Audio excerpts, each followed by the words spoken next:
कर्म का विधान, प्रकृति का अटूट और निष्पक्ष न्याय प्रस्तावना। कर्म की अदृश्य डायरी संसार में हर वस्तु का हिसाब रखने के लिए कागज, कलम और बही खातों की आवश्यकता होती है।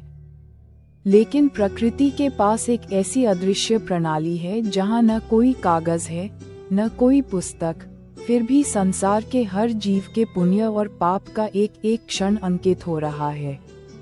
हम अक्सर पूछते हैं कि यदि कर्म का फल मिलता ही है, तो बुरा करने वाला सुखी क्यों दिखता है और भला करने वाला दुखी क्यों?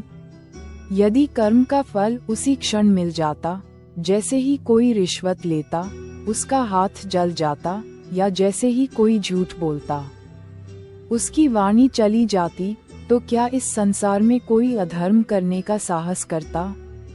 उत्तर है नहीं, लेकिन प्रकृति हमें स्वतंत्रता देती है ताकि हमारे चरित्र की वास्तविक परीक्षा हो सके।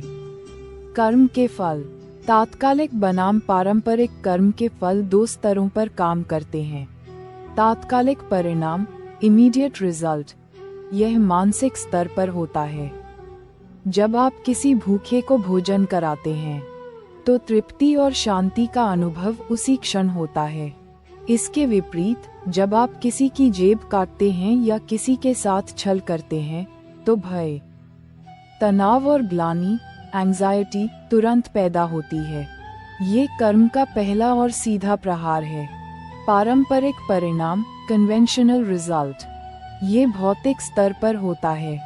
पुण्य से मिलने वाली सुख समृद्धि और पाप से मिलने वाली दरिद्रता या रोग में समय लगता है। ये ठीक वैसा ही है जैसे बीज बोते ही फसल नहीं कटती, उसे ऋतुओं के चक्र से गुजरना पड़ता है। न्याय के दरबार में देरी पर अंधेर नहीं, अक्सर हम देखते हैं कि एक अपराधी ऐश कर रहा है। इसका कारण ये है कि उसके पिछले जन्मों के पुण्य अभी शेष हैं। जब तक उसके पुण्यों का बैंक बैलेंस खत्म नहीं होता, उसके वर्तमान पाप उसे छू नहीं पाते। लेकिन जिस क्षण वह बैलेंस शून्य होता है, नियति अपना हिसाब चुकता करती है। न्यायाधीश और अपराधी की कथा। एक नगर के न्यायाधीश, जो स्वयं वेदांती थे, ने अपनी आंखों से एक हत्या होते देखी। हत्यारा भाग गया। कुछ समय बाद वही केस उनकी अदालत में आया, लेकिन आरोपी वह व्यक्ति नहीं था जिसे जज ने देखा था। गवाह और सबूत उस निर्दोष व्यक्ति के खिलाफ इतने पुख्ता थे कि कानूनन उसे फांसी देना अनिवार्य था। जज परेशान थे।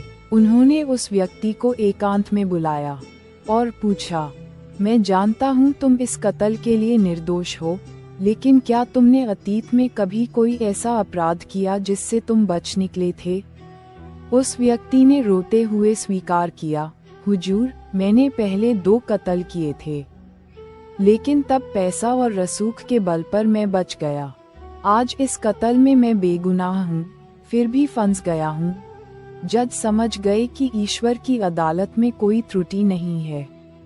जब उसने पहले कत्ल किए, तब उसके पुण्य उसे बचा रहे थे। आज जब पुण्य समाप्त हुए, तो नियति ने उसे उस अपराध की सजा दे दी जो उसने किया ही नहीं था, ताकि उसके पुराने पापों का हिसाब बराबर हो सके। महाभारत, महानायकों का कर्म दंड। महाभारत केवल एक युद्ध नहीं, बल्कि कर्मों के हिसाब की एक महान प्रयोगशाला है। वहाँ किसी को भी नहीं बख्शा गया। भीष्म पितामह, उन्होंने एक स्त्री, द्रौपदी, के अपमान को चुपचाप देखा। सजा के तौर पर उन्हें तीरों की शैया मिली और उन्हें तब तक जीवित रहना पड़ा जब तक उन्होंने अपनी आंखों के सामने अपनी 4 पीढ़ियों को मरते नहीं देख लिया। धृतराष्ट्र, पुत्र मोह में अंधे होकर अधर्म का साथ दिया। परिणाम स्वरूप 100 हाथियों का बल होने के बाद भी उन्हें अपने 100 पुत्रों के शवों को कंधा देना पड़ा। युधिष्ठिर, धर्मराज होने के बावजूद एक झूठ, अश्वत्थामा हतो नरो वा कुंजरो वा, बोला। उस एक झूठ ने उनके जीवन भर के सत्यों पर भारी पड़ते हुए उन्हें नर्क के दर्शन कराए। कर्ण दानवीर थे, महान योद्धा थे, लेकिन द्रौपदी के चीरहरण के समय उन्होंने वेश्या कहकर अपमान का समर्थन किया। इसी पाप ने उनके सारे पुण्यों को क्षीण कर दिया और अंत समय में उनकी सारी विद्या काम नहीं आई। कर्म और संबंध। कौन है आपका अपना? हम जिसे अपना परिवार, मित्र या शत्रु मानते हैं, वे वास्तव में हमारे कर्मों के ही प्रतिरूप हैं। ज्योतिषी और ब्राह्मण की कथा। एक ब्राह्मण, जिसका हाथ राजा ने एक झूठे आरोप में कटवा दिया था, न्याय की तलाश में एक विद्वान ज्योतिषी के पास पहुंचा। वहां उसने देखा कि ज्योतिषी की पत्नी उसे अत्यंत कटु वचन बोल रही है और ज्योतिषी शांत भाव से सब सह रहा है। ज्योतिषी ने समझाया, यह मेरी पत्नी नहीं, यह मेरा कर्म है। पिछले जन्म में मैं एक कौवा था और यह एक गाय थी जिसके घाव को मैं अपनी चोंच से कुरेदकर उसे तड़पाता था। आज वह ऋण चुकाने का समय है। यदि मैं आज इसे पलटकर जवाब दूंगा तो ये कर्म का चक्र कभी समाप्त नहीं होगा। ज्योतिषी ने ब्राह्मण को भी उसके पिछले जन्म का बोध कराया कि कैसे उसने एक शिकारी को गाय का रास्ता बताकर उसकी हत्या में अप्रत्यक्ष सहयोग दिया था। उसी हाथ के इशारे के कारण आज उसका हाथ कटा। कर्म की गति और वर्तमान का महत्व भगवान कृष्ण ने समतत्व योग की बात कही है। जब मनुष्य ये समझ जाता है कि उसके साथ जो हो रहा है वह उसके अपने ही किए का फल है, तो वह विलाप करना छोड़ देता है। वह सुख में अहंकारी नहीं होता और दुख में टूटता नहीं। दो व्यक्तियों का हिसाब। चित्रगुप्त की सभा। मृत्यु के बाद दो व्यक्ति ईश्वर के सामने खड़े थे। एक बहुत बेईमान था और दूसरा बहुत ईमानदार। चित्रगुप्त ने बताया कि जो आज बेईमान है वह अपने पिछले जन्मों में इतना पुण्य कमा चुका था कि उसे इस जन्म में एक महाराजा बनना था, लेकिन उसकी वर्तमान बेईमानी के कारण उसका भाग्य घटते घटते सिर्फ 1000 रुपये के बटुए तक सीमित रह गया। वही दूसरा व्यक्ति जो बहुत ईमानदार था, पिछले जन्मों के पापों के कारण एक भयानक दुर्घटना और मृत्यु का पात्र था, लेकिन उसकी वर्तमान ईमानदारी ने उस मृत्यु के दंड को केवल एक खरोंच में बदल दिया। निष्कर्ष। हम अपना भविष्य स्वयं लिखते हैं। कर्म का सिद्धांत हमें डराने के लिए नहीं बल्कि जागरूक करने के लिए है। ये हमें सिखाता है कि अज्ञानता कोई बचाव नहीं है। आग को गलती से छुओ या जानबूझकर, वह जलाएगी ही। वैसे ही कर्म का फल अटल है। विलंब का अर्थ क्षमा नहीं है। प्रकृति का पहिया धीरे चलता है लेकिन पीसता बहुत बारीक है। स्त्री का सम्मान और संवेदनशीलता। इतिहास गवाह है, जिसने भी स्त्री की गरिमा और असहाय के साथ अन्याय किया उसका समूल विनाश निश्चित है। अतः वर्तमान क्षण में हम जो भी कर रहे हैं वह बीज बोने जैसा है। यदि हमें मीठे फल चाहिए तो हमें कड़वे नीम के बीज बोना बंद करना होगा। कर्म हमें कभी नहीं भूलता, वह हमें खोज ही लेता है। ठीक वैसे ही जैसे हजारों गायों के बीच एक बछड़ा अपनी मां को ढूंढ लेता है, जो आपको कर्म के सिद्धांत को दैनिक जीवन में उतारने और अपने भविष्य को बेहतर बनाने में मदद करेगी। दैनिक जीवन में कर्म सुधारने के 5 व्यवहारिक सूत्र। कर्म का सिद्धांत केवल दार्शनिक बातों के लिए नहीं है, बल्कि यह एक लाइफ मैनेजमेंट टूल है। यदि हम अपने वर्तमान को सुधार लें तो संचित कर्मों का भार अपने आप कम होने लगता है। यहाँ 5 ऐसे सूत्र दिए गए हैं जिन्हें आप आज से ही अपना सकते हैं। 1. मानसिक कर्म पर नियंत्रण। The power of intent. कर्म केवल वह नहीं है जो हम हाथों से करते हैं, बल्कि वह भी है जो हम दिमाग में सोचते हैं।